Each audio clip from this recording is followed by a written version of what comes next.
Hello and welcome to an all-new episode of Anime Brain Freeze. We are your extrasensory perceptional hosts. I am John. And I'm CC, and this is the show where we review all the anime series from the previous season we did and didn't watch start to finish. Summer season has concluded, fall season has started, and that of course means in this fully packed episode we are going to do our big sneak peek preview of the shows that just went on the air and that we checked out to tell you what's hot and what's not. And after that, at least in our opinion, and after that we will dive into the world of Espers and Ghosts by reviewing one of the hit shows from last season, Mob Psycho 100. Since there is already a lot to talk about, we don't have a news segment this time, but we have a bit of an on-field report for you because our embedded reporter John got down and dirty and mingled with the dirty masses at a little event that happened last weekend. John, why did you leave the safety of your home and where did you go? These walls keep me safe. Not anymore, apparently. But, no. I took a little trip to New York City to go to Comic-Con. Ah, and how was it? Crowded. Yeah, well, that was to be expected, I guess. It's pretty much the end of the con circuit for me, and it's probably like the largest one that I usually go to each year. How many times do you visit each year? I know you're going to ConnectiCon and this one. Any others? Sometimes there's smaller ones, and my friends and I go to like there's a couple local ones like Hartford Comic Con, Terrificon. Mm-hmm. Sometimes we go out to Rhode Island for Temple Con, which is like a smaller, like non-specific sort of deal. Okay. It doesn't really have its set genre. Okay. But maybe next year I could convince some people to go to maybe Anime Boston or Otakon or maybe even PAX. Maybe. I'd like to join, but you know, I'd have to find like $1,000 or euros lying around for a flight to the States and back. So I don't think that's gonna happen too soon. Just go to the airport, just grab onto the landing gear and get yourself a nice ride. Yeah, I'll try that next time. Anyway, what interesting things did you see at New York Comic Con, anime and not anime related, I guess? Well, it was kind of hard to find. Well, there was talk of like anime and manga, but didn't really go to many of those panels. I guess the two of the big guests this year were Isuna Hasakura, who is the author of Spice and Wolf. Mm-hmm. And Yusei Matsui, who's the author of Assassination Classroom. All right. A show I started to watch, but then dropped, I don't know, for unspecific reasons. It couldn't keep me engaged. I don't know why exactly. Just lost interest. Yeah, I never garnered an interest in it myself. I know people love it, so, okay. Yeah, I mean, Spice and Wolf was very popular, so I think those are pretty high-profile guests, maybe. Yeah, I think Kishimoto was there last year, so... Oh, boy.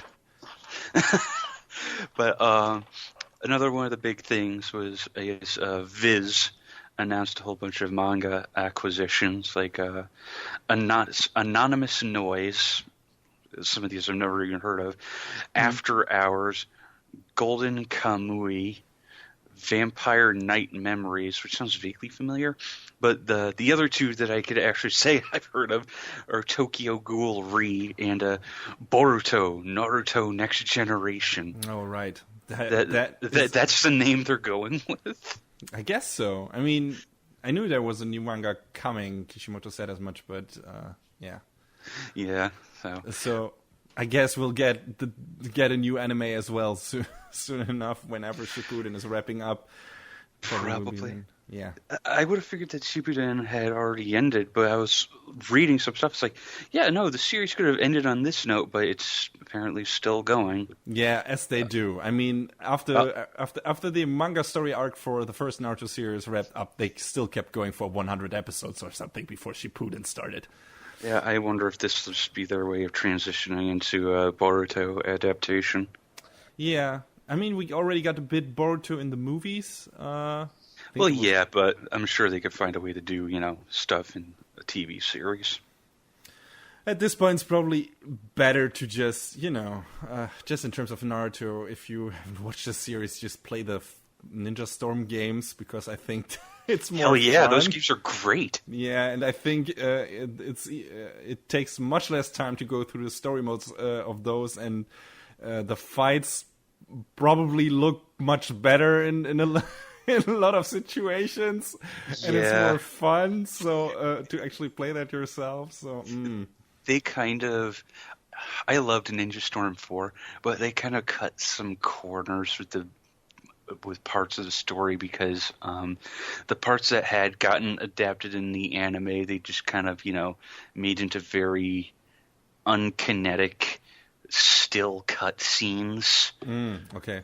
But then the later parts of the game were just like, oh, hey, these parts aren't animated yet. They actually did, like, CyberConnect 2 went crazy with their full CG, and it looked amazing. Yeah. As is their MO for making games look pretty. Yeah, but apparently they stopped, or they're gonna stop with the Ninja Storm games now. Well, yeah, So but I've there's still one more expansion due out in February called Road to Boruto.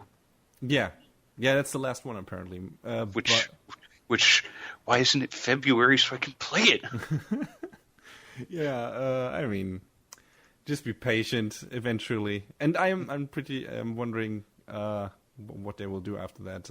But yeah, that's we're getting off on a tangent. More from Comic-Con, if there is anything. And then a lot of the other stuff I looked at was video games, because I like playing games. Who doesn't? I went around the Square Enix booth and got a taste of World of Final Fantasy and FF12: The Zodiac Age. Oh, how is that? Port, update, upgrade. It's upscale, remake, redo, whatever you want to call it, and it looks nice. They added some extra little touches that I don't think were in the original. Like when you call up the command menu during a battle, they have these little tactics art style portraits over the menu, so you can see at a glance who it is, as opposed to just putting the name on it, and it looks neat. Aren't they adapting the version that came only out in Japan, this Zodiac? Yeah, that's what they're special. basing it on. Yeah, I mean that's cool, right? Oh yeah, definitely. I think it mixes up the license boards for all of the characters, so their growth is a bit more varied, and it introduces new abilities and whatnot.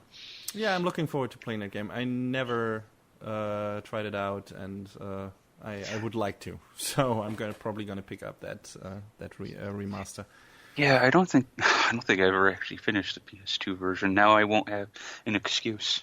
I think the more grievous missing game in that series for me is Final Fantasy IX, because I've attempted to complete that game twice and never got further than the second disc. So I don't know why. I liked it when I played it, but for some reason I always dropped off. And I heard for many people it's one of their favorite Final Fantasy games. So I feel like I'm missing out. Maybe third time is the charm. We'll see eventually. Yeah, and World of Final Fantasy was neat. It was as cute as expected. Because I do really dig the character designs. The other two games I wanted to play were, I've played the past two demos of Final Fantasy 15, but they had a new demo there, and you had to get a ticket for it, and the tickets were all gone as soon as the doors opened, basically. So naturally, yeah, it's a highly anticipated game.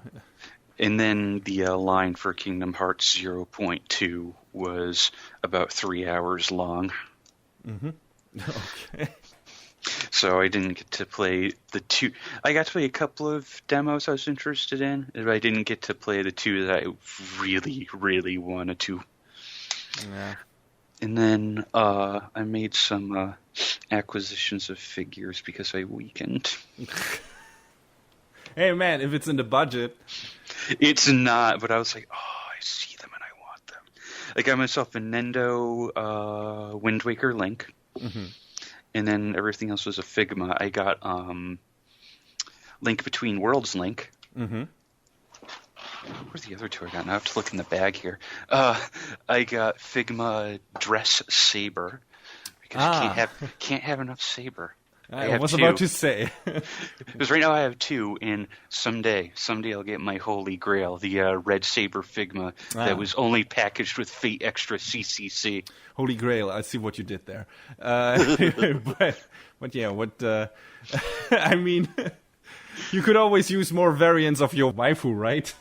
Yeah, and then the other one I got was a little bit of a betrayal of my core beliefs, but it's a character that I like and whose design I actually really like. So I got a Figma of Yuki from Sword Art Online. Boo! Look what you did, John. Oh no! You fucking traitor! I'm sorry, son. I'm disappointed. I'm sorry. Really disappointed, man. Anyway. Well, I hope you're enjoying those figures. Yeah, just in general, you said Comic-Con was crowded. I mean, was it hard to move around in general, or did you like... A couple of days, yeah, it got pretty, to a standstill, like, hey, can you walk so I can walk, please? Yeah, I mean, the only big American con I experienced, we went to together, and that was Otakon, and that was pretty manageable in terms of, I don't know, people, yeah. in my opinion. But I imagine New York Comic Con to be something on a much larger scale, so I can't quite imagine how difficult it is to move around. Yeah, it gets kind of congested and bad. I imagine the best day to go and actually see things is Thursday. Yeah. But we didn't get Thursday tickets, only Friday, Saturday, Sunday. That's what I do when Gamescom is over here and I, actually have free time and can check it out. I always try to go during the weekdays because weekends are a disaster. You can literally, if you go to the shop area, you can only move in one direction. You cannot go against the stream because there's no space. It's impossible. You can only move with the masses. Wow. It's like Final Fantasy XIV Fan Fest is going on this weekend, and I saw some people on Twitter saying, the line to the merch booths was 4 hours long. Oh God. Yeah, I remember I wanted to when I went to Gamescom, I wanted to check out the Oculus Rift, and yeah, the line was so long that when I got there, the guy was already saying, "Don't queue up, you won't get in there in time." And it was like, wait, this event is gonna go for another 6 hours or something, and he was like, "Yep," and I'm like, okay. Jeez. All right. Yep. Anyway, but yeah, I would like to go to New York Comic Con one day, but like I said, it's probably not gonna happen too soon. But yeah, any recommendations for people besides going on a Friday that you want to dish out from your experience? I mean, you've been to New York Comic Con several times now, right? Mm-hmm. Yeah. Anything you would recommend for people who have never been? Be ready for crowds. Yeah. Be aware of the fact that if you're going to buy food or drinks inside the Javits Center, that you're going to be paying out the rear. Okay. Like a soda cost me $4. Oh, Jesus Christ! Yeah. Yeah. And if there's something you want to see, get there early. Not a half hour early, not 5 minutes early. If I wanted to actually play the FF15 demo, I probably would have had to get there at least an hour and a half early. Okay. So because what they do is they lead people downstairs into a queue hall, and then they're dispersed from there. So yeah, probably is best advice, pick your one or two things you definitely want to see and get to those places as soon as you can get. Right. And then, right, okay. Yeah, but other than not seeing the things you missed out on because of queues, you enjoyed it, right? Oh, yeah, definitely. Nice. Okay. Well, good to hear that. And I guess that's it for our, I don't know, con report something, I guess. Recon. Damn it. And I guess that's it for our recon. Amazing. Anyway, okay.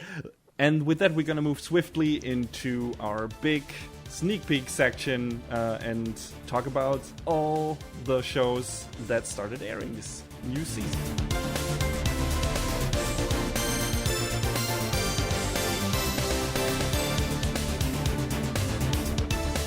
And welcome back to the sneak peek. In here, we're going to talk about all the new shows that just premiered because, like I said, summer season is over and fall season has just started. There's a bunch of new shows to check out, but also a few old ones that returned for a second or third season. And I'm just going to quickly mention those first before we give the new shows their due diligence. First thing would be Mobile Suit Gundam Iron-Blooded Orphans Season 2. We already did a review of the first season, and now it's time for the second season. Of course, we're going to keep watching that. Why leave business unfinished? And yeah, not much to say about the show right now. I mean, it's pretty much starts like pretty much starts where the first season left off, a few months later, I think. And there are some interesting new faces and somewhat new status quo with Tekadan, having gained more power and everything, and more prestige and everything. And yeah, it's interesting. Looks good as the first season did. Nothing more to add to that, actually. I just hope that the one new guy, I think his name is Hush, doesn't turn out to be a complete tool. Because I'm getting some Shin vibes from him, man. Yeah, I hope that's not the case. Yep. Anyway, and the other season continuation I would like to talk about is Haikyuu Season 3, one of my favorite sports anime of the previous seasons, and the third season is mainly against the final match against Shiratora. I don't fucking remember the name of the school they're having a match against. But yeah, it's like their destined opponent for a while now, and they're gonna have the final match in this tournament they're at right now. And Kuroko's basketball did the same, where their final season was just that one match against the super powerful school. And atmosphere. Guess you could say their rival school. Yeah. You're on your A game today, Sean. Whatever that means. I don't even know. Yeah, exactly. Anyway, atmosphere and characters in this show are still great. I mean, the first episode is just set up for the actual match, and it just builds atmosphere and anticipation so well. It's fantastic. It's a fantastic show. The only downer is that we'll only have 10 episodes this season, but as long as I, get more Haikyuu, I'm happy. And the manga is still running, so probably will be more after that, maybe next year or the year after that. So yeah, looking forward to that. If you like sports anime and are not watching Haikyuu, either start watching it now or throw yourself off a cliff, because you are wasting precious oxygen with your ignorant existence, and I can't handle it. Anyway. I'm sorry. Fucking no. Unacceptable. Anyway, John, do you have any anime that dish out new seasons that you want to talk about? It's the glorious return of Sound Euphonium. Okay, a show I haven't watched. KyoAni's back, and they're back to give us some more musical instrument porn, basically. All right, literal? By that, I mean there's like a lot of really good glamour shots of the instruments themselves, and they're very well, illustrated and animated when, they're being played. But it's basically right after the end of the first season, because they had the first season where they had the big band competition at the end. Then they had an OVA that basically directly gapped the first to the second season. So it's almost like there wasn't a break at all because the OVA was only like a month ago. So I mean, that's pretty neat. So yeah. you can get back right in. Yeah, so, and it's, a very pretty show as it was before. They're kind of laying on the Yuri subtext even harder than they were previously, so that's a thing. Okay, but as I've like come to understand it, they never go all the way in that show, right? It's like it's more of a tease. It's just like, oh, maybe Kumiko and Reina have something going between them. And for the shippers. Exactly. It's never something that they outwardly say because they don't need to. Mm-hmm. Yeah. But yeah, it can, like I say, continues on from the first series, and being a former band kid, I feel like it's a show that I can really get on level with. So I'm glad it's back for more. And I guess we're gonna get a review of that and the first season once that is finished. Possibly. All right, looking forward to that. Okay, I guess let's head into the first new show. Okay, I'll start with the new shows because, as we just found out, I have twice the amount of shows that John has. Oops. So unless I want to talk for half an hour alone at the end, we should structure this this way. So I'm gonna do 2 shows, and then John is gonna hop in with his first show. Anyway, let's start. The first new show I checked out is Yuri on Ice. I've heard about this. Yes, Yuri Katsuki is an ice figure skater.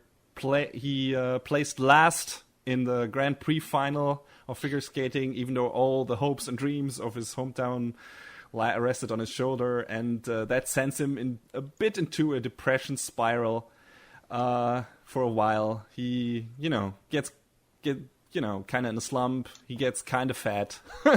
And, breaks off, ends contract with his manager and everything. And in the first episode, he returns to his hometown after finishing college. He isn't really sure where to go now, what his future looks like, if he still wants to, ice skate or do something else. But due to certain circumstances, his big idol, Victor, turns up at his doorsteps and offers to train him. Oh. And from there on, shenanigans ensue. A lot of them, actually. This is pretty much Freeze on Ice, and some ingenious person on Twitter said they should have just called the show Freeze. Fantastic. Sorry, I don't remember your name, man, but great. Anyway, this is pretty much that. It's not done by Kyoani, I think. I have to look it up. But looks like it was animated by Mappa. Oh, right. Yeah, and they do a much better job on this one than on Days. But yeah, great stuff. I think they got a bigger budget for this. It's just the show. Fantastic animation. Just worth to watch the show for that alone. Just for the actual skating performances, because they look so fluid. The camera movement is nice and everything. It looks very elegant and dynamic, and it's really well animated. It's a gorgeous show. Cool.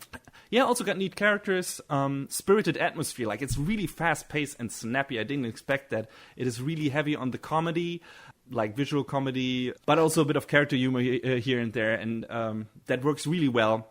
I like the style of comedy in the show, and I like the characters, and it's really engaging, and of course, with this show, as with Freeze, there's a high probability of man service in each episode.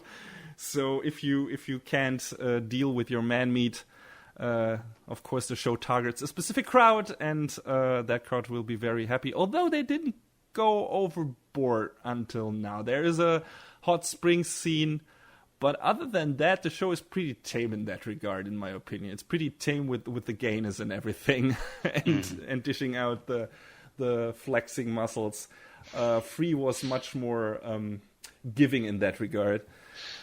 But I enjoy it a lot. It's a funny, great looking show, and check it out. Definitely, it's highly recommended. By me and a lot of other people. One of the heavy hitters this season, I think. The second show I'm going to talk about, which I already dropped, I'm sad to say, is All Out. It's a show about rugby. Mm-hmm.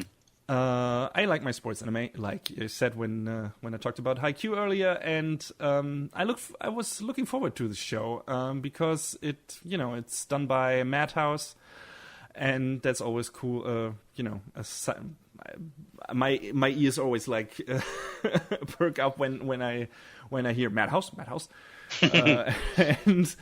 Yes, so I want to check that out. It's like, yeah, this could be cool, and rugby is a very physical sport, so there's probably gonna be some high impact sports action there. But I don't know. Yeah, it feels kind of lackluster. The character constellation is quasi reverse that of Kuroko's basketball, because this time the main two guys are like one small guy and one big guy, and this time the big guy is the soft-spoken silent type and the little guy is the hot-blooded fighting type. But yeah, the animation is kind of lackluster. The characters are not that memorable or super sympathetic or anything, and considering it has to go against Haikyuu and Yuri on Ice in terms of shows with a sports angle, I was like, yes, I was pretty immediately sure that I wouldn't keep watching this. Wouldn't have the time for that. If I had to drop one of those shows, it would be that one. Kind of bummed about it that it couldn't, keep me engaged more. But what can you do? Sounds like our disappointment with Prince of Stride, then. Yeah, a bit. I mean, sometimes it doesn't click. I could have given it like 2 more episodes, but it was like already the character dynamics and the jokes and everything. It just didn't work for me for some reason. I expected more, especially in terms of animation from Madhouse. Maybe this didn't get much of a budget, and yeah. Mm-hmm. What can you do? But anyway, John, the first show you want to talk about. So next show I'm going to talk about, I'm just going to mention real briefly since there's short form shows. The first one is that the legend will never die. The 8th season of Teekyu is upon us. Oh boy. 8th season already, Jesus. It's funny because this is technically the 10th season because it had 2 other spin-offs along the way. Mm. But it's like, if you want to actually catch up with the show, each episode is literally 2 minutes long. Okay. But it's a show about these 4 girls in their high school tennis club, and they do basically everything but play tennis. The show is built solely upon non-sequitorial humor. So it's one of those sorts of things where I don't feel like it's the subject matter of getting a full review, which is why I'll give you the long and short of it here and now and not later on. But if you like stuff that's like over the top, excessively goofy, maybe it's for you. I just kind of became a captive audience after the first season, so I'm here for the long haul. I mean, the format of short form lends itself to that style of comedy very, very well, I think. Yeah.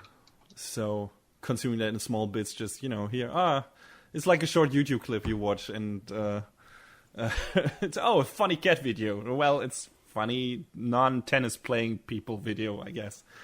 Pretty much. Yeah. Right. Okay.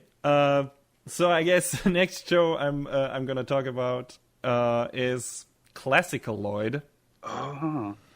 It's a Sunrise show, I think. So tell me if you've heard this generic first episode plot before. Oh boy, here we go. The alternate universe versions of Ludwig van Beethoven, who is obsessed with creating the perfect gyoza dish, and Amadeus Mozart are living together in a house with a girl that wants nothing more than for them to leave. And when the house is about to be demolished and Beethoven's first successful attempt at gyoza is ruined, he does a Sailor Moon transformation, turns an old organ from the house into a giant mech. That mech fights the demolition vehicle, which also turns into a mech for some reason. And then, it fights it by dancing with it. And at the end, it turns out, the whole demolition was a ploy by Johann Sebastian Bach to confirm the location of Beethoven and Mozart before going all andante on their asses. Let me sum up my reaction to that first episode for you right here and now. What the fuck? This sounds absolutely magical. Yeah, I guess it. I don't know, man. I just sat there. I just sat on my couch, mouth wide agape, not even remotely being able to comprehend what was going on screen. Pure nonsense. just that final scene alone with the dancing and everything. I couldn't. Wow. I can't possibly. I tried, as you just noticed. I tried to sum up this show, but my description obviously doesn't do the first episode justice. If that sounds remotely interesting to you just because of its absurdity, please check it out. I might keep watching just because the setup is so fucking ludicrous, but the characters are already getting on my nerves. So I probably won't. But yeah, please, I don't know. If you just want to have a real what the fuck moment of a whole episode. Ask yourself what you're doing with your life. Yeah, yeah. Just watch the first episode of ClassicaLoid, please. Wow, that I didn't see that coming. I can confirm I didn't see that one coming. Holy shit. Anyway, let's get to something I could make at least a bit sense of and enjoyed greatly, and that is Flip Flappers. Oh. Yeah. I've seen that name thrown around too, but... Yeah, I think you should check out that show, John. I think you would greatly enjoy it. It's about the stiff and serial girl Kokona who gets witched away to a weird different dimension called Pure Illusion, I think, by a playful redhead girl called Papika on her flying surfboard. And pretty much from the first episode on, I mean, Kokona is a bit reluctant in the beginning, but starting from the second episode, they're pretty much, hellbent on going on adventures together, and I think they have to find some weird artifacts in the dimension. There is some machinations going on in the background. The organizations Papika is working on, and it's not clear what their goal is and everything.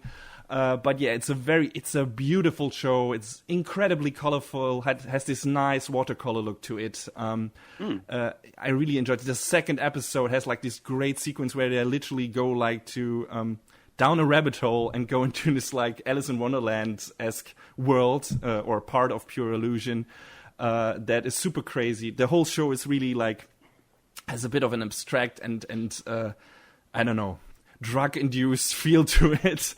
It's really great to look at. I hope it can keep that level of animation and design and everything, because this is done by Studio 3 Hertz, who also did Dimension W.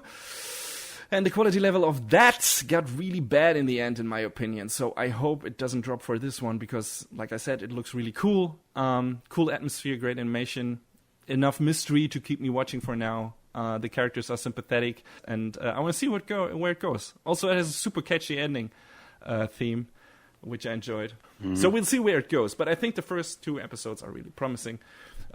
Maybe just check out the first and see if the animation or characters are something to your liking. But I think you could take a liking to it. Yeah, I mean, like from some of the key art I've seen, the character designs and the colors look very, poppy and eye-catching. But color work in that show is great. Fantastic. But I mean, there's other things that I have interest in watching, so. Sure.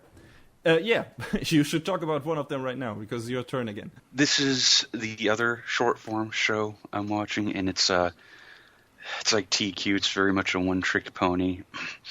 It's a series called My Wife is the Student Council President. Mm-hmm. And it might as well be hentai, because it's so it walks that line so delicately. Does delicately, or does it shove it in your face? It might as well just shove it in your face. Okay. But it's not, like, offensive or anything. No, but I mean, I could see where people might, get, up in arms about, like, bruh, look at all these boobs all over the place, bruh. But what is the show actually about? Like, it's about this guy, Izumi, and his... they kind of explain it a way that, there's this girl who's kind of like his longtime friend, and now she's like the student council president, and they end up living together, and they are like ostensibly boyfriend girlfriend, and the girl Ui just wants Izumi to notice her, so she goes to certain lengths to get his attention. And I don't know, it's got boobs. That's what got my attention. Okay. I'm a very shallow person, ladies. Okay. But I don't know. There's some flashes in there. That's a terrible pun. There's some moments in there that I feel like between the two characters kind of touch upon being somewhat genuine character moments, and then there's everything else about the show. Okay. All right. So, I mean, it is what it is, and that's all that it is. Yeah. Okay. Well, sure. If it's entertaining, I mean, that's enough, right? Yeah. All right. So the next one I'm going to talk about... Oh, God. Yeah.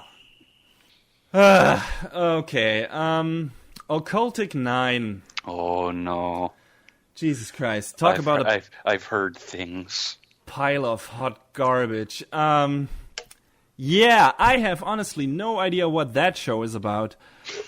The first episode consists of a bunch of irritating characters who are introduced like at a breakneck pace, and most of them constantly talk over each other. Almost everyone is suffering from ADHD. Ugh, yeah, it's exhausting. The animation seems alright, but the show like really put everything in its first episode that gave me complete certainty I don't ever want to watch another second of this piece of shit. I zoned out after the first half and started looking at stuff on my phone, and every time I looked back at the screen, something happened that put me off. It's so much irritating stuff, and I tried to make sense of the plot in the beginning, but there's like no explanation or anything. There's no clear line of what's happening, who is doing what. I have no idea. It feels like a bunch of meme spouting and everything. It's, oh, God, Jesus Christ, that was harsh. Yeah, and man, talk about off-putting. I really don't mind ridiculously huge anime boobs. As you can see with the show I'll talk about later, or we'll talk about later. But goddamn, the wreck on the main girl makes her look disfigured. I've seen pictures of Ryoka and been like, oh, Jesus. What a shitty character model. What the fuck? Ugh, Jesus, it looks horrifying. Yeah, anyway, shit show.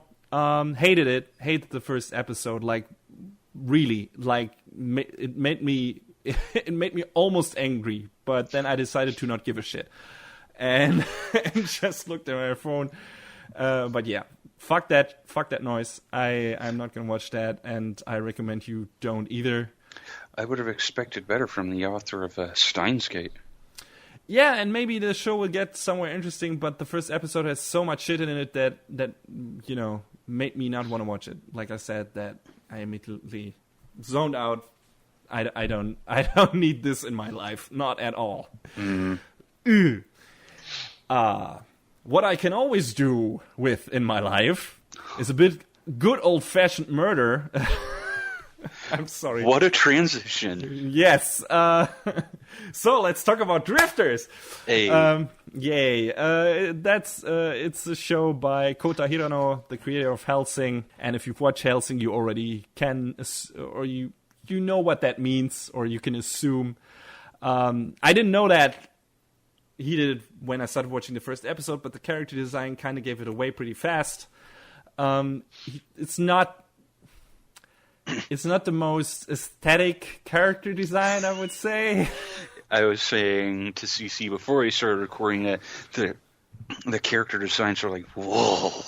really rough and sometimes ugly faces and everything. And the animations is a bit wonky in parts too, but it's serviceable. It's all right. I've seen worse. So, it's... If you know Hellsing, you kind of know what to expect. It's a very bloody, hyper-violent show. There are a lot of cruel, violent deaths in that show. A lot of dismemberment and decapitation. Lots of blood.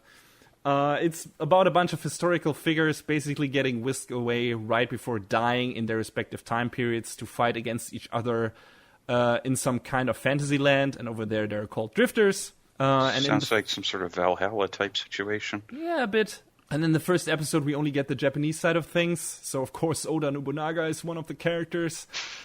But apparently in the future, we'll also have characters like Joan of Arc, Butch, Sundance, and Billy the Kid. Stuff like characters like those are there. I think the two old guys fighting in episode 2 were supposed to be Julius Caesar and Hannibal. So I don't know, maybe. But one of them mentioned something about crossing the Alps again, so I was like, oh, okay, huh. Anyway, it took me like 2 episodes to get warmed up to the show because I was afraid this would be just another one of those Nobunaga fanwangs that we had so many of over the past seasons. Like there was like one show with Nobunaga in the title like every season, I feel like. Yeah, I think at one point there were overlapping shows. There has to have been.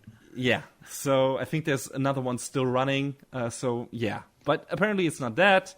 It's a fun all-out battle royale between historical figures, and I think that's kind of appealing. Like the setting is somewhat interesting, and I'm just looking forward to a bunch of historical fantasy what-if battles. Basically the ultra-violent version of epic rap battles of history just play out in this world. Something about the idea of the greatest fighters and military commanders in, our history duking it out in a world with elves, dwarves, and other fantasy shit is quite appealing to me.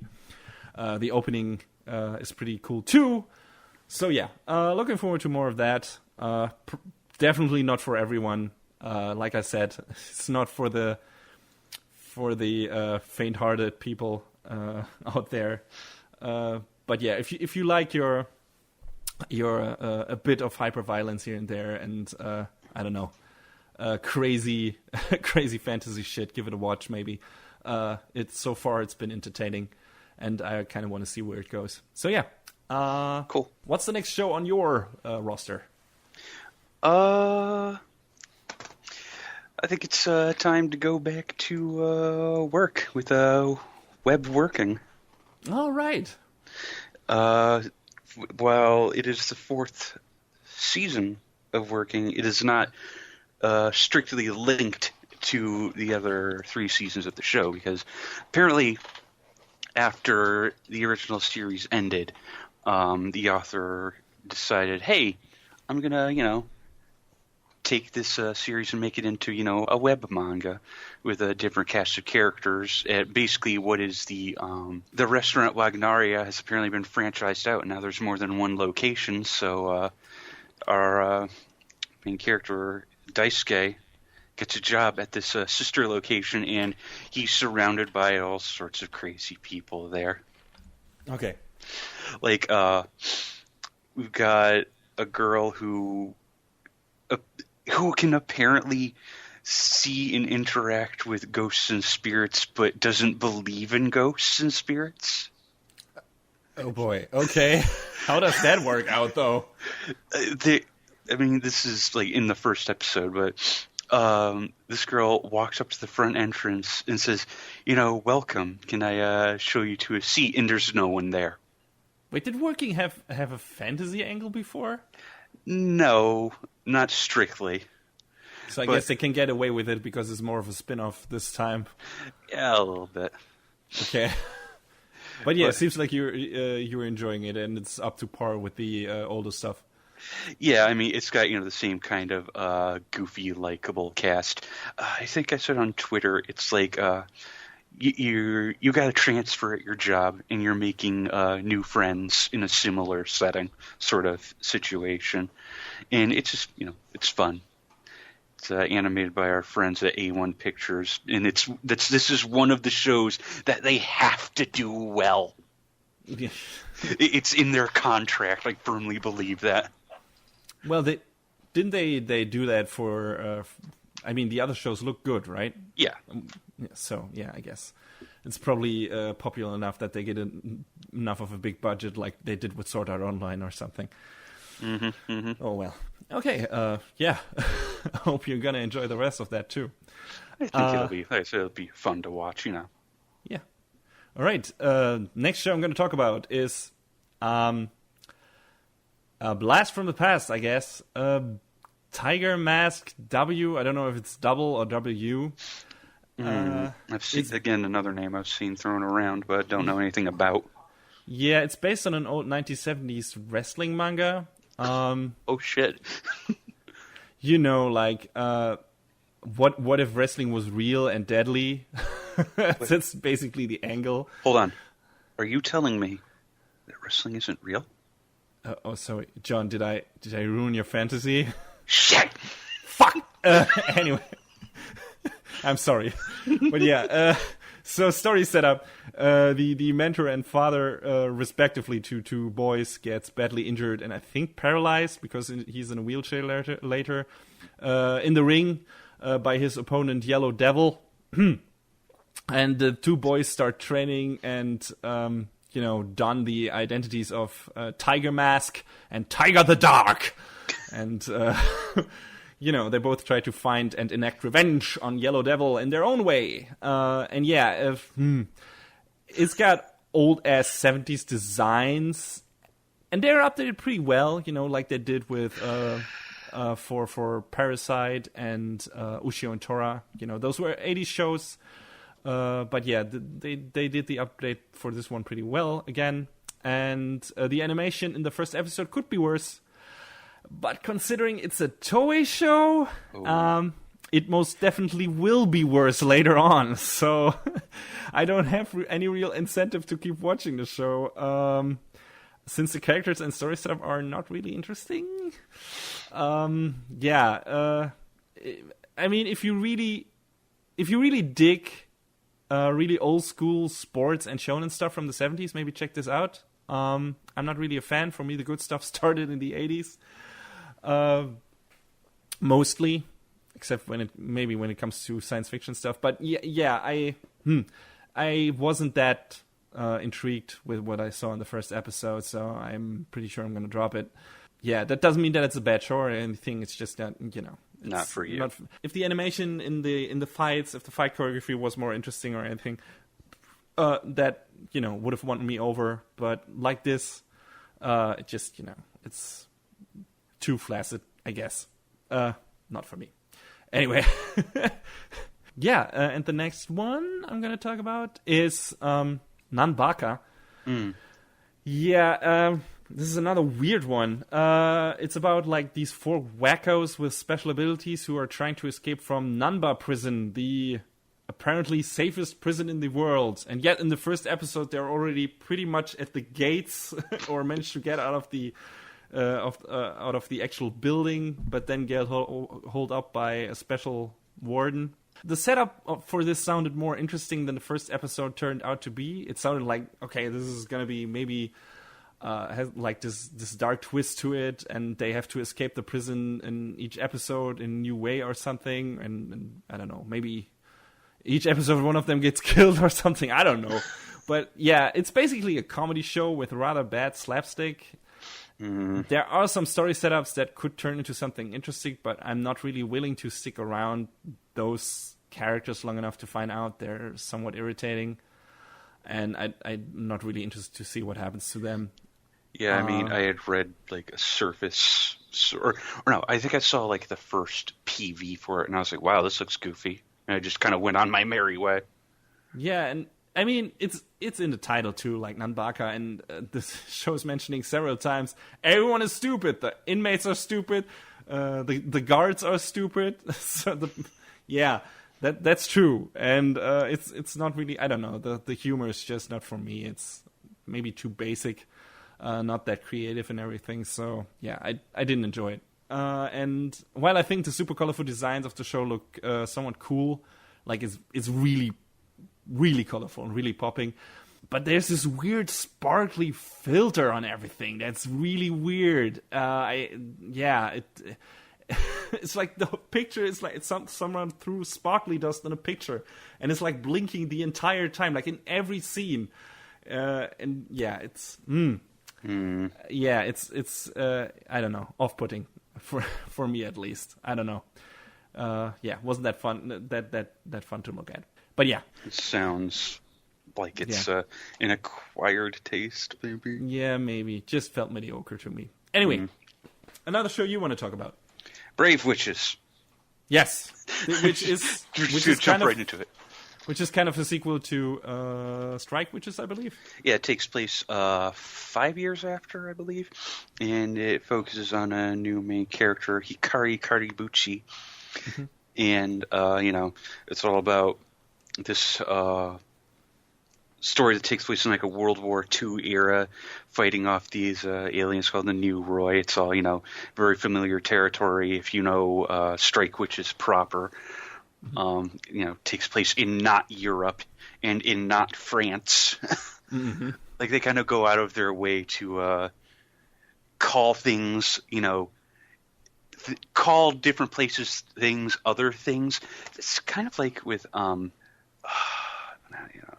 I can't remember now what I was going for. There's a show this season that I'm going to talk about later that's doing the exact same thing, actually. So. Right, right, okay. Like they refer to Europe with the actual Japanese word Oshu.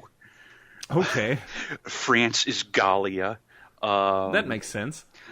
Russia is O-Russia. England is probably Britannia. They haven't really talked about England, so, but it would make sense. But, in O-Russia, there's a base at Petersburg, not St. Petersburg, Petersburg. But, it's all about, ostensibly magical girls with these units they strap onto their legs called striker units, let them fly and take the fight to these aliens in the air. And, it's I don't know if it's anything really groundbreaking because, when Strike Witches came out, it was, it was novel, it was neat. This kind of feels like it's just kind of treading the same territory without any broad strokes or changes. And there was a show this past season that I kind of feel the same about, but I ended up enjoying in the end, so we'll see. All right. I just kind of hope that Silver Link can hold it together for the whole season. Hope they do. Anyway, another show I checked out is Natsume's Book of Friends. And this is about a boy named Takashi Natsume, who has the ability to see yokai. And one day he finds out why that is, and it's because of a book he inherited from his late grandmother, Reiko, which, by the way, all the yokai call him Reiko because I guess because of the book. It's not that clear in the first episode. Makes sense, yeah.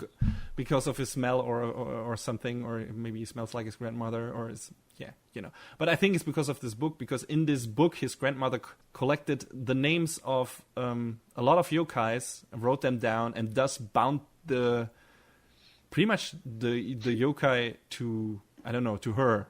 Basically make them contractual friends or something. Because the book is also called the Book of Friends. Now since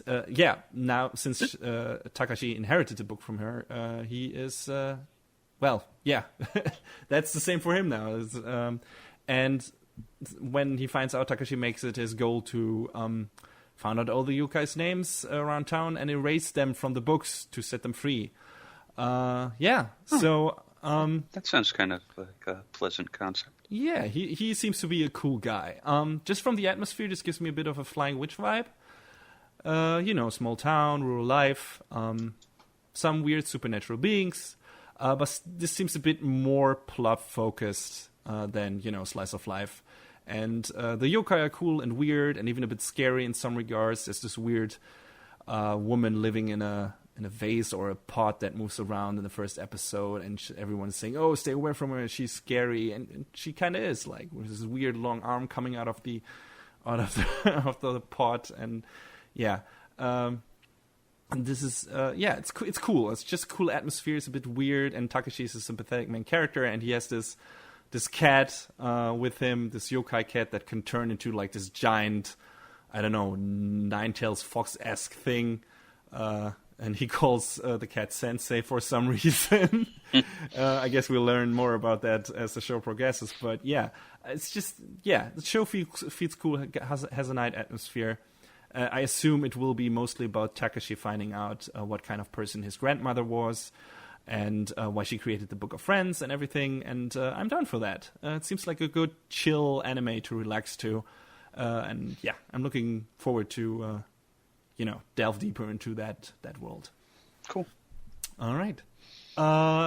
Another thing, a world I probably won't delve into further is the world of Trickster, and that is based on an Edogawa Ranpo or two Edogawa Ranpo novels, Boys Detective Club and Fiend with the 20 Faces or something. Is basically a detective agency fighting against a criminal called Fiend with 20 Faces. And in the first episode, one of the detectives stumbles over a boy with some kind of special repelling powers he can control and does want to kill himself because he involuntarily hurt, I don't know, people or animals or something without, being able to avoid that. And yeah, hates his life and everything. And I guess he's gonna like turn over and help the detective agency eventually. It feels a bit like Bungo Stray Dogs without the weird comedy angle, but that doesn't make it that much more interesting or the characters more appealing. It seems kind of cliche and, I don't know, flat. I'm not familiar with the source material, so it doesn't really hold any merit in seeing how they adapted that story either. Couldn't keep me engaged. The first episode, I'm probably gonna drop it. I'm gonna give it one episode more, see if it catches on. But yeah, it's nothing in the first episode was particularly interesting or nouveau or everything or anything that I was saying. Okay, this. Let's see how this turns out, because the only interesting thing was the villain, and I don't think that can keep me engaged for the rest of the show, especially when there's so much other stuff to watch. Right. All right. What's another show that you have? This is the last show I'm going to talk about that actually has a link to previous stuff I've watched. So hooray! Okay. Yay! It's Vivid Strike. It's basically not Nanoha. Okay. So it kind of follows after the story of Lyrical Nanoha Vivid. And since, neither Nanoha nor Fate are part of this story, it kind of makes sense that they dropped, the pretense of calling it a Nanoha series. Mm-hmm. It kind of focuses on this new character, Fuka, who is essentially, how can I say this nicely, a street rat. That doesn't sound nice at all. Well, she's, like kind of an orphan, but she's a drifter and gets in a lot of fights. What kind of drifter? Kota Hirano drifter? No, not quite. Okay. But I'll get to the whole studio thing in a moment. But it's about this girl Fuka, and she doesn't really have a place in life really. She's kind of goes around with this other girl, Rine, and Rine gets like adopted by this very affluent family, and she becomes like, I guess, how can I describe it, like this like prize fighter type thing, but not quite, since it's not really in the ring with boxing gloves. It's more like a magical augmentation type sort of thing, because it's all a magical girl series. Fuka and Rine get in like this big huge argument and have a disagreement, and they get very estranged. And then Fuka ends up falling in with Vivio, who was the main character of the previous series, and a whole crew of their characters, and finds a place with them. They, give her a place to stay so long as she agrees to work at one of the other characters owns this gym. She says, we will give you room and board if you work for us. And she's like, hey, I can't say no to that offer. And one of the other deals, or one of the other conditions of this agreement is that, they're going to help train Fuka so that she can stand on the same level as Rine, and maybe, at some point down the line, they'll be able to communicate with their fists once again, and they'll be able to, they'll be able to talk to each other and be friends again. Oh, wouldn't that be nice? Mm-hmm. Because, that's one of the big central themes in pretty much every Nanoha series is, overcoming, troubles with friendship and, getting to know, the other a bit better. Right. But yeah, I'm kind of glad that this show is back where it belongs, because Lyrical Nanoha Vivid was animated by A1, and they really phoned it in. I remember you being really, really disappointed by that. Oh my god, it looked bad, man. But now it's back with its proper home studio, 7 arcs, and from the first couple of episodes I've seen, it's definitely back at the level of quality that it deserves to be. So I wonder why they switched studios to begin with. I don't know. I haven't been able to find any reason for it, I guess. And I don't remember if 7 Arcs had any other projects at that time, so... Maybe they did. Maybe it was just work overload, and they had to decide one franchise they had to give to another studio, and that was that. Which is surprising, because I think Nano has a pretty huge fan base, doesn't it? Oh, yeah. So would maybe want to keep that as your, main project? I mean, 7 Arcs has done other projects along the way, but I feel like Nanoha is like their claim to fame. Yeah, weird. I don't know how that kind of how those kind of franchises are handled in terms of which studio does what, who decides that what studio does what series and everything. So yeah, I wonder what went on there. If one of our listeners has any idea how that stuff actually works and what could be the reason for a show like that switching the studios and then doing this stuff, please enlighten us. I would like to know. Oh yeah, the one last thing I mention is that the show kind of breaks tradition from the other Nanoha series, because the opening and ending themes have along the way all been sung by Nana Mizuki and Yukari Tamura, respectively, the voice actresses for Fate and Nanoha. But this time around, they changed it around to the new main characters, so I guess makes sense. Well, it makes sense. Yeah. Yeah, because now it's sung by Yui Ogura and Inori Minase, respectively. So would you be content with, them permanently turning over to those new characters, or would you like to see more of the old crew? I'd like to see them, if they, have a story to tell with the old crew, go back to them. But, if they don't, that's their prerogative. And was the story finished, for the old characters? Yeah, I feel like it. Okay. Then it's okay. I mean, if they're no big cliffhangers at the end, then I guess that's fine. Because, there's still the third Nanoha movie that's coming at some point that's going to have its own original story, but, we'll see how that pans out. All right. Anyway, I've gone on long enough. Sorry. No, please. Not when compared to me. Holy shit.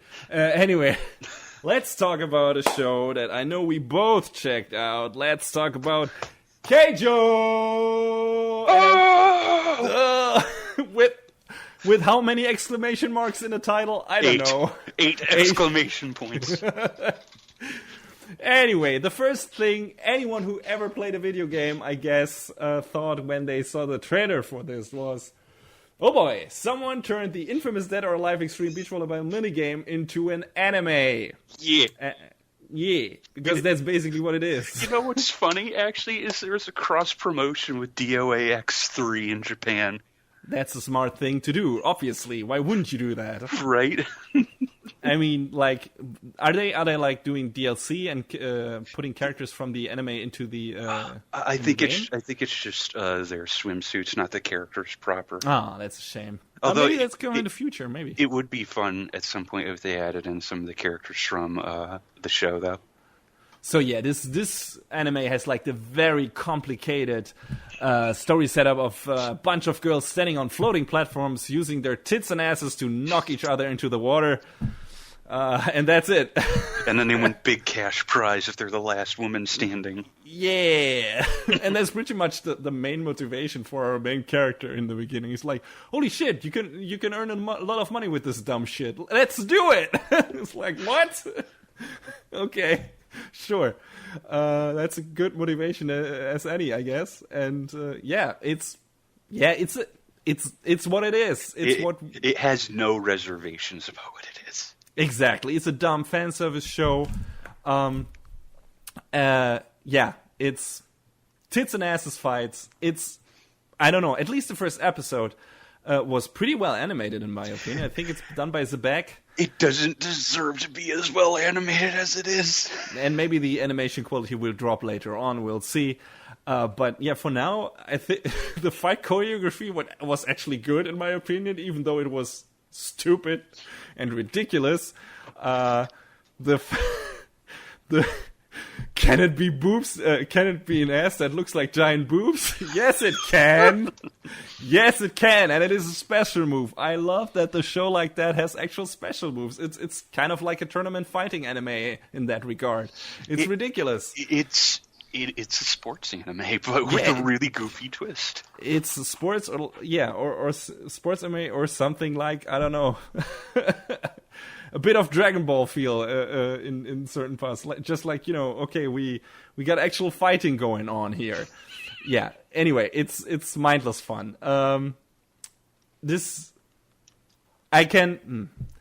If you are offended by any kind of fan service, don't check this out, I guess. Yeah. But if you like your dumb, trashy shows with a super dumb plot setup that's just, that's entertaining for the heck of it, please check it out. This seems to be a well-made, funny show that doesn't take itself seriously at all. There are a lot of funny visual gags in there. There's some ridiculous jokes they do with the fights and everything and the characters. This will definitely be my happy feel-good trash anime of the season. Oh yeah, definitely.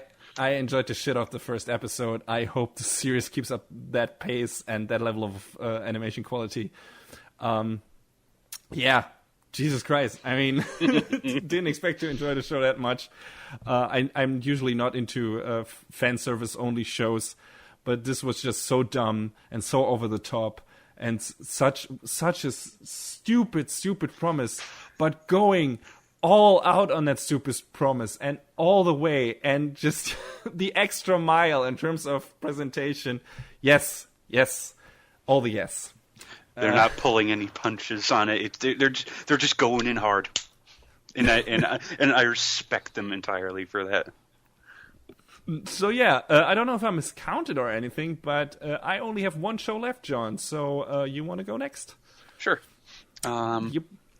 So before I talk about this, this kind of ended up being a replacement for another show I wanted to watch. One show I was curious about this season was the other 7-arc show called Idle Memories, but it hasn't been picked up through like Amazon or Crunchyroll or Hulu or Daisuke or what have you. And as much as we avoid trying to talk about fan subbing on the show, no fan subbers have picked it up either, so I kind of had to push it aside for the time being until someone somewhere picks it up. So, shrug. But the show that I ended up picking up in its place out of a sort of a curiosity was something called Girlish Number.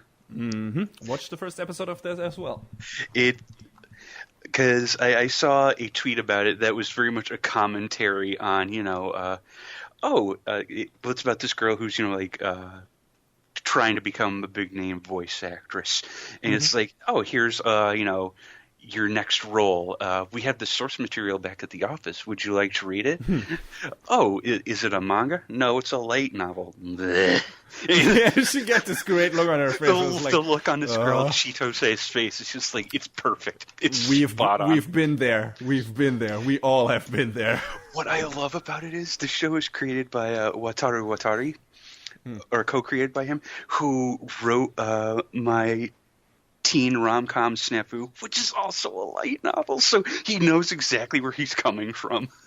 Yeah, I like that the show has like this pretty, I don't know, edge. It's the unglamorous side of voice acting. Yeah, because exactly. Everyone is so catty toward each other, and I love it. I mean, the sentence, this industry is kind of rotten, is uttered very often throughout the first episode. It's more of a cynical, a bit more mean-spirited look at the industry than I don't know, something like Shirobako seemed to be. That seemed to be very optimistic. Wasn't like ignoring the shortcomings of how the industry works, but was still had like this optimistic outview. And I'm not sure Girlish Number is going that route. It feels like it's gonna it's gonna pack some punch. It's gonna be a little bit more, a bit more real. I feel like it's like, hey, these producers are idiots. Yeah, I don't want to talk to these guys. Come on, let's bounce. It's like, oh, okay. Yeah, and fucking the idol superstars are egoistic, sassy assholes. She's very much a diva, one of the characters, well, several of the characters. But one of them, insists on stressing that she is a voice actress, not a voice actress, mind you. I'll give this one another 2 episodes, but because I'm not sure I'm gonna keep with it right now, because I don't think those kind of shows are for me, sadly. Shirobako couldn't keep me engaged, and this seems to venture kind of a ballpark, a bit more, edgy, a bit more mean-spirited, which is interesting to me, which makes it more appealing. But weirdly enough, I don't think I seem to be interested in anime's view on anime industry for some reason.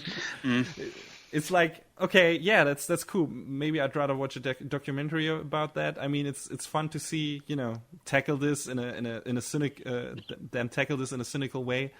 But I don't know, it will keep me engaged for 12 episodes or something. Like I said, Shirobako couldn't do that, and everyone loved that show who watched it, and I was like, nah, I don't see it. So I don't know. I maybe wait for your judgment on the show in general. Just when you're done with it, tell me if it kept up like the cynical approach and maybe got even a bit more nasty on the way. Then I'll probably pick it up again, because I'd like to. That would be more appealing, like it being a more earnest kind of show in that regard. That makes it more interesting.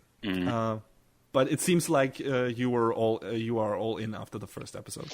Yeah, it kind of got my attention very quickly, so I'm looking forward to more of it. Neat. The last show I will talk about is disregarding the season 2 shows like Haikyuu and IBO, my favorite first episode of a show this season, and it's Izetta, The Last Witch. Just like just like Brave Witches, it's basically set in an alternate reality version of World War II. It's 1939. Germany, or Germania in this show, has made its move and started invading the neighboring countries. One of those countries is Eilstadt, which I think is supposed to be Austria in this universe. And the princess of that country, Fine, is traveling incognito to this show's version of Switzerland to have a secret meeting with the ambassador of Britannia. And naturally, shit goes awry. She gets taken prisoner by the Germans and ends up in the same German plane as a mysterious stasis pod or coffin or something like that, which, as it turns out, houses an old acquaintance of her from her youth, a witch named Izetta. And Fina manages to free Izetta, and the two escape together. And yeah, that first episode had me like hooked from the very beginning all the way through the end. It was just fantastic pacing, cool characters, cool setup. I always like myself I always like when story, devils in alternate history stuff a bit. That you can always do something interesting with that, and the show set in pretty interesting ground rules for itself and everything. And it looks amazing. Especially the flying in that show. Izetta isn't your everyday witch. She doesn't have a broom, but a fucking tank rifle she's flying on. Yeah, it's fucking amazing. She's like at the end of the first episode when she of course this is a bit spoilers, but like I said, this all happens in the first episode. At the end when she awakens, she basically explodes the plane they're in, and she saves Fine by transforming one of the rifles into a giant-ass tank rifle, and then they fly away on it. And it's fucking amazing. It looks great. There, in the second episode, there is a dogfight later on where she has to escape from German planes from a few German fighter planes, on that rifle. And yeah, it's fantastic. It's well choreographed. It looks amazing. In general, the direction is top notch. There's a train chase in the beginning of the first episode, which is incredibly well shot and well paced. Yeah, music is on point too, especially when Izetta is freed from her coffin. Cool stuff all the way through. I really enjoyed it. I hope the show can again keep this level of quality, because right now I'm all in. I want to see more and want to see where the story goes. Fina is cool. Izetta is cool. I want to see where it goes. I kind of get a bit of a Valkyria Chronicles vibe from this. And yeah, feels cool. It's cool. Definitely the coolest show. Like I said, disregarding the continued season shows I talked about in the beginning, that definitely the coolest show that started new for me anyway. And I want to see more Izetta. So yeah, highly recommended by me. Please check it out. If that doesn't like take a huge downward spiral for some weird story reason, or the animation gets shitty, you'll probably get a review of that at the end of the of this season, because I was blown away by the first episode, and I'm pretty sure some of you out there will be too if you give it a chance. Cool. So yeah, John, do you have another show you want to talk about? Nope, that's it. All right, okay, then I guess we're out of the sneak peek. Those were a lot of shows, again, like with every sneak peek, but we're not gonna let you go until we, did our first review of, the last season. So summer season 2016. So stay tuned for that.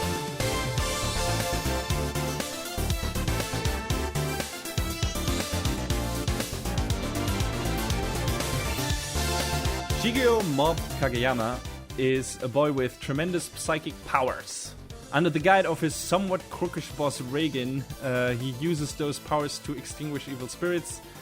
But even though he is gifted with this huge potential, he doesn't really like to use his powers and just wants to be a normal boy with a normal life, a girlfriend, and serious abs.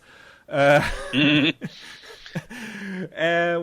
he's forced into action when certain circumstances make him face other espers with great powers, and he also gets in the way of a powerful organization that wants to use the power of psychically gifted people for their own plans of world domination. And yeah, that's what happens in the show, basically. So, of course, we're talking about one of the big hit shows from last season, Mob Psycho 100, which I believe is also one of our favorite shows from last season. And it's based on a webcomic by One, the creator of One Punch Man. And I believe that webcomic is still running, if I'm not mistaken. So, probably going to get more Mob Psycho 100 in the future, which I'm looking forward to. Unlike One Punch Man, it's produced by Studio Bones and not by Studio Madhouse, and directed by Yuzuru Tachikawa, who has done Death Parade before, also a great show. Mm-hmm. The whole team went all out on this one. I think we can safely say this is a great amazingly looking show. Yeah, the show was like overloaded with instances of Sakuga. Yes. It's not. I mean, there are a lot of parallels to One Punch Man, I would say, just because it's the same creator. But just in terms of animation, this is different. It's much closer to one's original designs, which makes sense since One Punch Man is based on the manga version of that story, which was illustrated by Yusuke Murata, and thus it looks much cleaner and slicker in the source material already, and of course then in the anime too. And the Mob Psycho anime has a much more loose or rough look to it. More characters with weird, simple faces, more scribbly lines, more colors blending into each other, and a lot more loosely animated action scenes. A lot of the action scenes in the show turn into pretty much a tornado of colors and lines. It's an incredibly cool and vivid style and super fun to look at, in my opinion. Did you feel the same? It was at times it was like a visual assault. Yeah, but in a good way. Oh yeah, you're sitting there getting pressed into your couch cushions and just enjoying it. Just be warned, there's a lot of weirdly designed stuff in that show. Some really weird character designs. I do like that it is more in line with the original work, though. I know you just said that, but I feel like that gives a good appeal that, it is less clean than One Punch Man, So, yeah, that's my question. Did you overall, prefer this more rough style to the more clean-cut style of One Punch Man, or would you say they're, more even... their qualities are set more evenly? I don't know. It's obviously going to be down to personal preference when you ask people, but I feel like both styles have their place. I wonder if we would have felt differently if the styles were switched. Like if Mob Psycho 100 were the cleaner looking one. I feel like the more rough style lends itself to, especially in the first half of Mob Psycho, more to the comedy angle, because the show is focusing on that in the beginning. And I don't know, for the comedy, the loose style works even better than the clean cut style. So I feel both shows got the respective right styles for them to make them feel right. Yeah.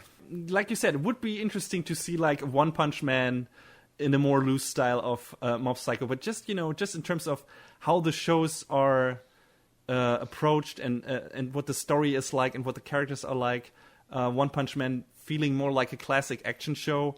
I think the clean cut style works better for that, and Mob Psycho also relying heavily on its emotional component and everything. And, basically a lot of this show being about Mob being in emotional distress and having, conflicting emotions and everything. I think the more loose style also lends itself, just from a visual perspective, also more to that theme than it would in One Punch Man. So I think both shows work great with the styles they or got the best style they could get for themselves for themselves respectively. So I would also like to highlight the opening for this show. Oh man, the show's opening is a fever dream. Yeah, which is just an outstanding 1.5 minute showcase for what animation can do if unchained. Yeah, it's fucking amazing. It's just, if you want to show someone hey, here's some cool shit that is anime. It will confuse you, but that's okay. It's okay. Just, want to see some cool shit that comes out of animation from Japan? Yeah, watch this. You can use that for I don't know, for a music video, for a commercial or something. It's an eye catcher. It's fucking amazing because there's so much weird shit happening, and it's still all related to the show. When you watch the show, everything from the opening makes sense. That's the weird thing. And yeah, it's cool. Man, it's a fantastic opening, one of the best I've seen in anime ever, in my opinion. Great song too, that works really well. thematically, it connects to the show. Great stuff, man. Yeah, it has. I don't know how many times I've watched that thing. Yeah, the song has like this amazingly basically rising crescendo all the way through up to the very end, and it fits so well. Yeah. Talking about music, music in that show is great too. Done by Kenji Kawai. We've talked about him before when I reviewed Joker Game. Like we said then, he's also done the music for Gundam 00, Pet Labor, Ranma. But yeah, music in Mob Psycho is great too. Not only the action parts, but of course also especially the heavy emotional bits that are in this show when Mob, is basically in a bad place, and the music makes it's like the perfect complementary component to that. Yeah, it works really well. Really, really great underlining the themes of the show. So yeah, loved it. So I want to judge Mob Psycho 100 on its own merits, but I think it's interesting to put it and One Punch Man side to side a bit longer, just because they have the same creator and somewhat similar basic setups. So both these shows are about people with extraordinary powers who could probably rule the world and are kind of unbeatable if they wanted to, but want something else entirely and are not happy with their current place in life. Just from the basic setup, those shows are somewhat comparable. And I wonder if one used certain parts of his own persona and put them in Mob and Saitama respectively. I mean, there's always a bit of the author in its work and its characters, but I wonder if it's like, here's a facet of his persona, and it's, he sees he sees himself a bit in Mob and Saitama respectively because of different reasons. But yeah, it's interesting. Saitama just wants to be a hero and find an opponent who is strong enough to give him a challenge and validate his existence. Because he gets bored with being the most powerful being on the planet and everything, and he is aching to be able to go all out, show everyone his max potential, experience all the strength he can muster and all the excitement and ecstasy of battle. And character-wise, Mob is the complete opposite of that. He has these incredible powers, but doesn't want to use them at all. Right? I mean, most of the show, he is afraid to hurt people, if I'm not mistaken. Yeah, he just, he doesn't want to get in anyone's way. He doesn't want anyone to get in his way. He just wants to, wants everyone to, take it easy, not, want to hurt anyone or, emotionally or physically. Yeah, or scare them away. He's when his brother tells him that he's scared of him, it's like he's, I don't know. He seems very taken aback by it. Horrified by it, right? Yeah. I mean, he wants to achieve a form of happiness and fulfillment in his life that he thinks his powers can't give him, like a kind of sense of normality. And yeah, that's kind of, like I said, the opposite of what Saitama wants, which is pretty interesting. The threat of Mob reaching 100% due to some emotional distress is probably scaring him the most. Because he has no control, basically. Yeah, exactly. He's always trying to find it. And depending on what emotional state he is in, his powers always manifest in different ways. So I guess there's a reason for that, because he can't predict what's going to happen. I'm not even sure if he's fully aware what's happening when he reaches 100% all the time. I'm pretty sure he isn't sure what he's doing. But yeah, so it's kind of validated, right? I mean, his powers are so strong, and but maybe if he fully committed to them and used them all the way through, he would be able to better control them. So it's kind of, I don't know, it's kind of a self-made problem in a way. I don't know. It's like I said, it's interesting. Both shows also use some of the same themes when it comes to social commentary. If you read between the lines, well, sometimes you don't need to because it's shoved in your face. But they both have a lot to say about how society treats certain kinds of people, or people in general, how certain people cope with that, and what the idealistic solution to some of those injustices are. I like gangbuster action shows that still give you food for thought, and both Mob Psycho and One Punch Man deliver in that regard, in my opinion. it's not all dumb people hitting each other. Yeah, there's substance behind it. Yeah, exactly. Some meat to it, and it's not all super deep or anything, but it's like I see what the show is doing here. Okay, Mob Psycho is a bit more vague than One Punch Man. I feel like just like with the show itself, One Punch Man is more direct with what it wants to say. Mob Psycho is like keeps guessing you a bit in the beginning, and you're like, okay, where are they going with this? What does the show want to say? At the end, it gets more clear, and just in terms of character constellation and Mob's arc and development and everything, and it's like, oh, okay, this is what it's about. But yeah, it's like I said, some food for thought in there, and I like it when a show does that. It leaves more of a lasting impression even after you finish the show, and it maybe makes you want to go back and watch it again, just so that you can find something else relying to the theme that you didn't see before, or I don't know, look it up online and see what else it could relate to. Mm-hmm. So yeah. Pretty great in that regard as well. In line with the character of the show, Mob Psycho starts out a bit slower than OPM. I think in One Punch Man you got a pretty big action showpiece in every episode from the get-go. Yeah, it was a lot more flash than right out the door, I should say, than Mob Psycho 100 Mob kind of takes its time to build up, but when it hits that point, it's like, oh. Yeah. It's a lot more like impactful in that regard. It's like, oh shit, now shit gets serious, and that's cool. Some of the early episodes rely more on the comedy, or establishing some new and weird character, or tell you a bit more about Mob, or elaborate more on the themes of the show, which is cool. It's like. I love the world building in One Punch Man, but I feel like in the beginning it's more about just Saitama and Genos, while Mob Psycho 100 immediately goes like, okay, here are all these characters that are in this world of Mob and are that he is kind of connected to, get used to them. And then later when they appear again, you're like, oh, okay, hey, I know these characters. That's cool. And maybe a bit of overload in the beginning in that regard. But since the show, doesn't use such a breakneck pace, it's still, I don't know, pretty manageable in my opinion.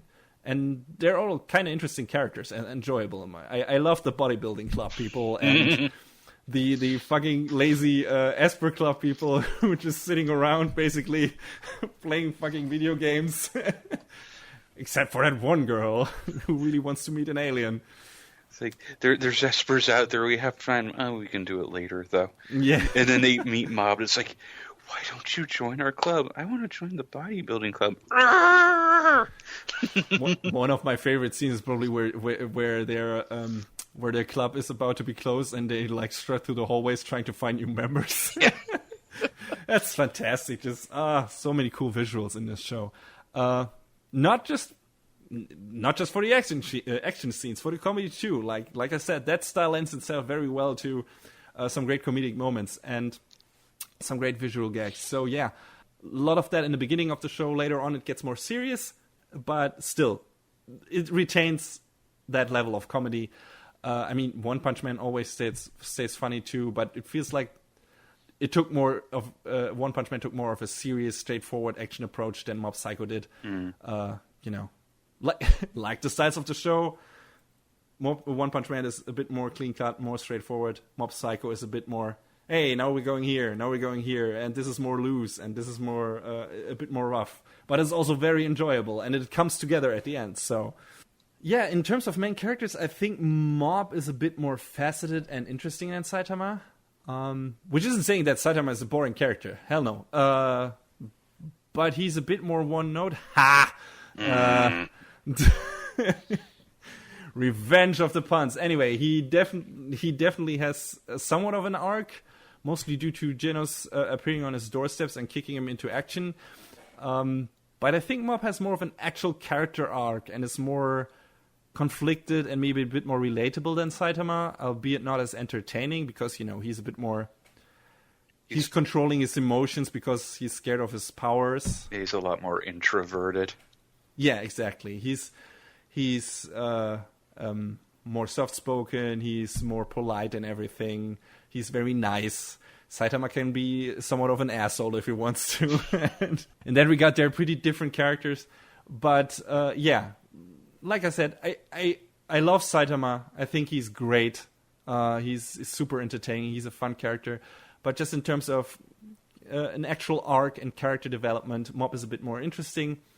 There's happening more with him and towards the end, and how everything in the show relates to his emotional state and what that is saying about in regards to the themes of the show and everything. So yeah, I think if you are searching for, if you're going for a more character focused or character developed show, maybe you would prefer Mob Psycho over One Punch Man, maybe. But the side characters in Mob Psycho are also great. Reagan, of course, is fantastic. He spouted a whole Twitter meme. Where it was fantastic, man. What a time to be alive. Where people had to put up photos and the hashtag redraw as Reagan, and then just redrew that scene in the photo, just with Reagan in there. It was fucking amazing. So many cool pictures of that came out of that, and a lot of people chimed in, and it was amazing. He comes across like a total fraud and crook in the beginning, which in itself is very entertaining. Which, I mean, but he is, but... Yeah, kinda. It's like he... It's not like he doesn't help the people. He just doesn't tell them that it's not actual, spiritual business. He just helps them with other shits. Like a woman that is like, oh, I think I'm cursed. I'm super distressed, and my body aches all over. And he just gives her a super massage, and then she's cured. Or was it guy? I don't know. But it's not like he's like, okay, I'm gonna find out what the problem is. Give me all your money, and I'll talk to you later. No, he actually helps the people. He just doesn't tell them, I can't help you the way you think I can. Yeah. It's not you're not cursed. I'm just, I know what your problem is, but I'm not telling you because then you wouldn't pay me. So he's not a real bad guy. There's an actual nice and cool person under all that bullshit. So yeah, and he's very likable actually. Oh yeah. In all actuality, he's especially at the end. There's a very important scene at the end, and that makes him super cool, and I enjoyed that immensely. Also, one show has one of the best final episodes I've come across. Very satisfying. The final confrontation is really cool, and I liked it, and I liked Reagan a lot. Ekubo is also entertaining. He's like this megalomaniacal, just spirit, but he's reduced to nothing. Yeah, but not completely nothing. I mean, he can still take over bodies, but he doesn't have his former strength. But it's still enough to cause some mischief. He's just like, hey, let me borrow your body. No. But he's a cool character. He's entertaining, and Teruki and Ritsu are a good contrast to Mob. Because of their initially very different attitudes to their powers, or to psychic powers in general. And it's interesting what, how they change their view on things, and how basically Mob, or their interaction with Mob, changes their view on things. So, bunch of cool characters. I love them. Speaking of characters, do you want to mention any particulars in the voice cast? Well, there were a few, big actors and actresses in this series. Might as well talk about Mob himself first. Though he's voiced by Setsuo Ito. He hasn't had many other roles up to this point, but I really like the way he played the characters. Very, timid, very, I don't want to step on anyone's toes sort of way. And it was very fitting, and I really liked it. Yeah. Ekubo was played by good old Akio Otsuka, who we may know as Solid Snake. We do? Yeah, we do. He plays Solid Snake? Yep. Okay, I never heard among many other characters. I probably heard the Japanese voice of Solid Snake once, but I'm mostly familiar with the American voice. Yeah. Another one of his big claims to fame was for a very long time he was the voice of Blackjack, so... Oh, all right. But yeah, I just like that he got to be actually really goofy with the role. Mm-hmm. So yeah, just hearing Otsuka get to go off the rails with this particular character was a lot of fun. What else was there? Ritsu, Mob's brother, was voiced by Miyu Irino, who's been in a number of things. I think one of his biggest claims to fame is probably Sora in Kingdom Hearts.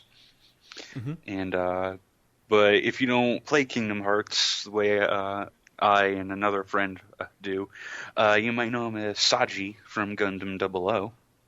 Mm-hmm. And what else we got here? Reagan. Mm-hmm. Reagan was voiced by everyone's favorite Takahiro Sakurai. Yes.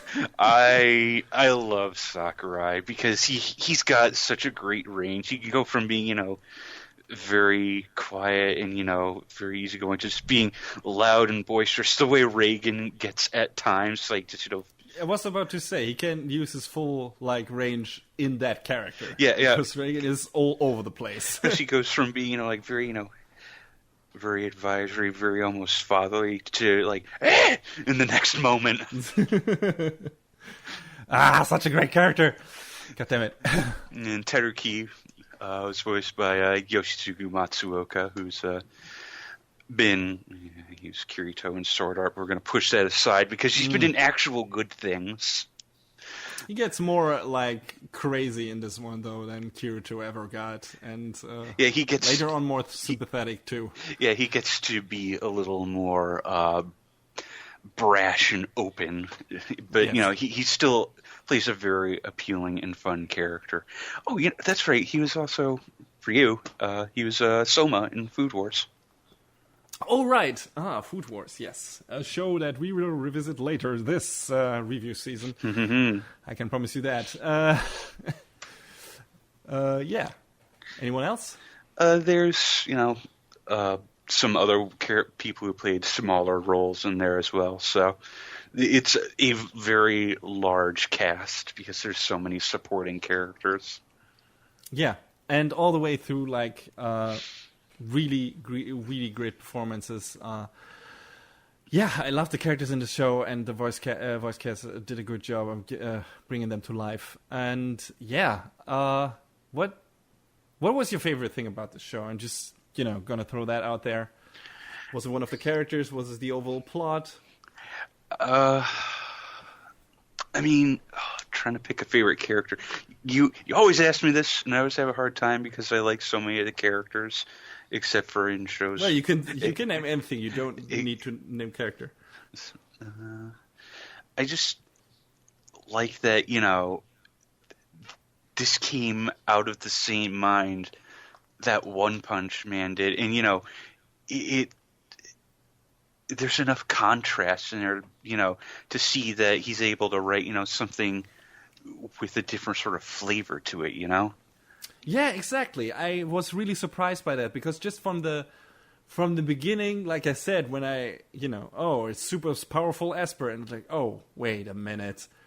So he's doing another webcomic with a basically unbeatable, super strong guy. And I'm like, okay, this is a one-trick pony, and yeah, no, this is You would think that, but we elaborated on in the review, it's it goes into a completely different direction, and it was a really nice surprise, and makes it more interesting to see in the future. I like that too, and I like that it pretty much came all together in the end. Yeah, I said in the beginning, you are not quite sure if it can pull itself together, and sometimes it feels like it moves at a breakneck pace to get there. But in the end, yeah, it just works. Everything comes together, and I'm glad the webcomic is still running, because I want to see where the story goes. I want to learn what Claw's plans are and what that means for Mob and the rest of the gang, and I want more of that crazy fluid animation, because it looks fucking amazing, and that's part of what you watch an animated show for, right? I mean, come on. Just to see more of that sweet Sakuga, man. Yeah. Yeah, exactly. I don't know if the animation is my favorite thing about the show, because I like the characters so much. I think it's a complete package. And if I had to like decide whether I like this or One Punch Man more, I couldn't, I think, because I like both shows pretty much the same amount for different reasons. Mob Psycho gave me a bit more of, I don't know, emotional response in terms of the characterization and everything. Like there was a bit more meat to it in that regard. But One Punch Man had the cooler fight scenes and, the more, I don't know, colorful hero characters on the side, and I always love superhero stuff, so just I like the superhero stuff more than the Asper stuff, so the setup alone was in itself more appealing to me in that regard. But yeah, every both of the shows have like their own merits, and together they amount to equally enjoyable shows for different reasons, and yeah, and except for they're both incredibly well animated, but also in a different style. So yeah, I love both those shows, and I'm really anxious to see where they both go. I hope we get plenty more seasons for both of them. Maybe taking turns. Next year we're gonna get more One Punch Man apparently. So for 2018, maybe more Mob Psycho 100, please. Cross your fingers. Oh, I would really enjoy that. So yeah, I recommend this show to absolutely everyone, especially to you people out there who watched and enjoyed One Punch Man. If you did, you probably already have watched Mob Psycho 100. But if, for some reason, if you haven't, or haven't you watched One Punch Man, watch both those shows. They're great. Definitely one of the shows I enjoyed the most in the previous seasons. Was visually appealing and interesting. And I think, John, you felt the same. Oh yeah, definitely. It was a delight on several levels.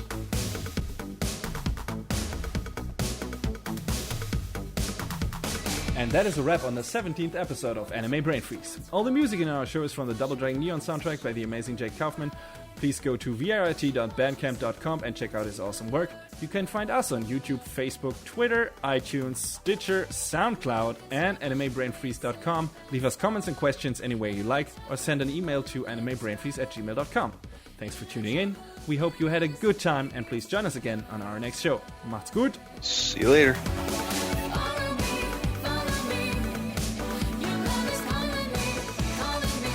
Next time on Anime Brain Freeze. Dangerous, deadly body art. Cute culinary delights. And musical dogfights. in space!